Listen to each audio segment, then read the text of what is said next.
I think I've said before, we want to expand APB what I call horizontally. So we want to say, what other kinds of experiences can we build that are actually quite different to the core APB experience? When you've got, hundreds of thousands of players, we can make gaming experiences that run on these servers. Everybody's customized. They have their own, clans now. What other kinds of games can we do, that are kind of slightly different from APB? They can take all that and have a different kind of gaming experience on a server. Is a very simple question. Is each city actually the same? Is each server the same city? Each server is the same city, but it's actually split up into districts as well. Right. Okay. So we have a financial district, we have like a waterfront district. So they're big cities that are split up, so you can actually still go into different areas on each server as well. How much does APB actually cost to make? It's hard to say because we've had things like lots of investment in, so it's not just a game anymore. Right. We've got data centers, we've got all the hardware, But I mean, if you wrap it all up, it's probably a good $30 million investment. Significant. Quite a lot of money. Yeah. Certainly. So I mean, I assume that the sort of business model then, right? You're going to sell the disc or you're going to sell the client. It's going to be available for download as well, right? Yeah, basically you have to buy the client. Right, it's a traditional game that you buy. Right, okay. And then is there a subscription model on top of that? We are not going the normal, you have to subscribe to this game to play it every month. We're not going that route. What we haven't said is which route we are going. Right. And in some respects we're still looking. Okay. We're still looking at, what does it cost us in terms of infrastructure? What's the key parts people like in the game? We actually want to be very, very flexible, with what we offer, and hopefully come out with something which is very different. People say, well, I get that. I get what, I get where, RTW is having to invest and where their ongoing costs are, but they come up with something which actually, for the player, is actually quite unique and quite interesting. Right, okay. There was a lot of talk, not very recently actually, I think last year, about Rockstar looking at APB to be the online GTA. Was there any truth in that? I have no idea where that came from. I didn't read that. No. Really? No. I figured all. I'm sure they're really busy and we're really busy. And, no. I mean, to talk generally about Grand Theft Auto, what do you actually think about GTA 4 and the direction they're taking with it? I mean, how does it? Do you think it translates to the early work you did on the game? To the early work, I've been asked that a couple of times actually. I think probably if I'd have still been involved, I think Vice City was great. Right. To me, Vice City was the pinnacle. Okay. Because, as I might talk, it was tongue-in-cheek, it definitely had a good comedy element to it, and so Vice City to me was the pinnacle, and, you could have carried on from there.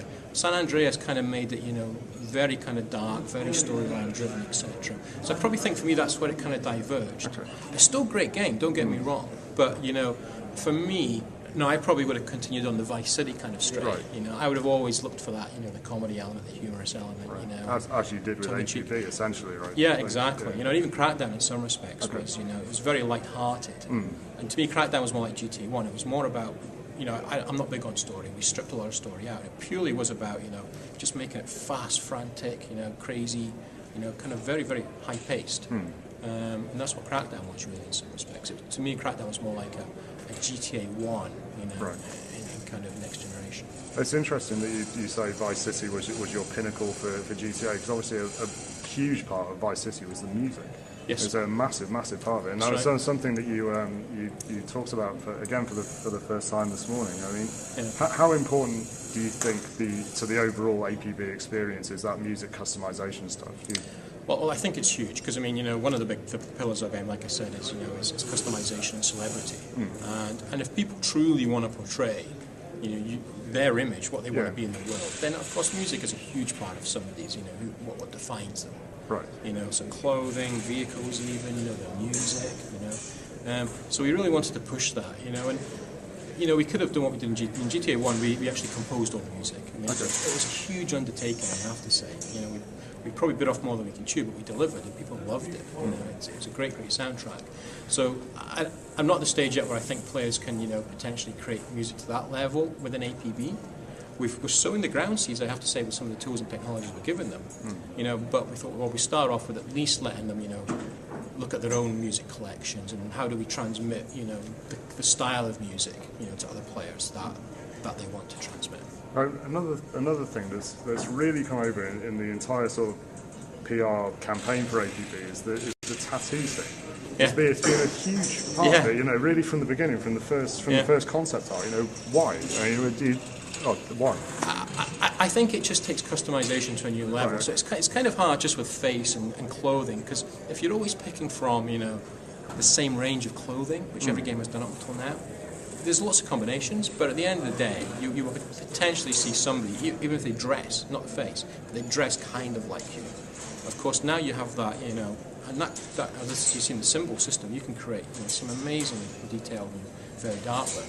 That coupled with what started out with tattoos, but then we started coupling that with clothing symbols and vehicles, you know, and graffiti, you know.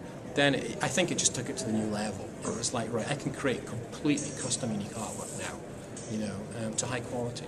Can you import photographs for faces and things like that, or you can't? No, and this was one of the interesting things was, you know, we looked at that, but then you start down the slippery slope of, you know, how do you know what people are going to import? What quality was it? You know, we can't scale it, you know, because if the resolution's quite low, you know, for the decals and the symbols we create in APB, because they're all kind of like vector-based underneath, if somebody says, you know, I want my graffiti on the side of a building, we can scale it because it's vector-based and maintain the resolution. You give us like a JPEG image, the lighting's different and everything, the world would start to be a bit, you know, disjointed and not very good. So it was for the right reasons. We said, no photos. No JPEGs. Just one last question then. How many? Obviously, there's always a lot of toing and froing in the MMO world about what makes a game, you know, a success in terms of users. What is the actual user base you're aiming for with APB? I mean, initially this is a PC game initially, you know. So I mean, I'll be disappointed if we can't sell, say, 1 million plus. How much? 1 million plus. Right. We can't sell 1 million plus right, in okay. APB. You know, the next thing is then, you know, it's how long do they remain part of the APB community on an ongoing basis, and that's, I mean, that's a hard one to. I mean, that's a hard one to put a number on, you know. I mean, I expect a little bit of drop off from that potentially, but then really I want to grow this game, you know. So as we kind of, you know, as we start to look at what people want, you know, what they're screaming out for more, as they start to speak to their friends and saying these are the kinds of things we want in APB, ideally we want to start to grow that user base. You know, so it falls back a bit initially because a lot of people just want to try it, and they may say, you know what, it has like 70% all I want, but these are the kind of the things that would really make it for me. Then I expect we'll have to go back and address some of that and do those things, you know, and start to effectively grow the database. You know, something you said there, that it's coming to PC initially, and there's always been talk of a 360 game. I mean, is it coming to consoles? Or?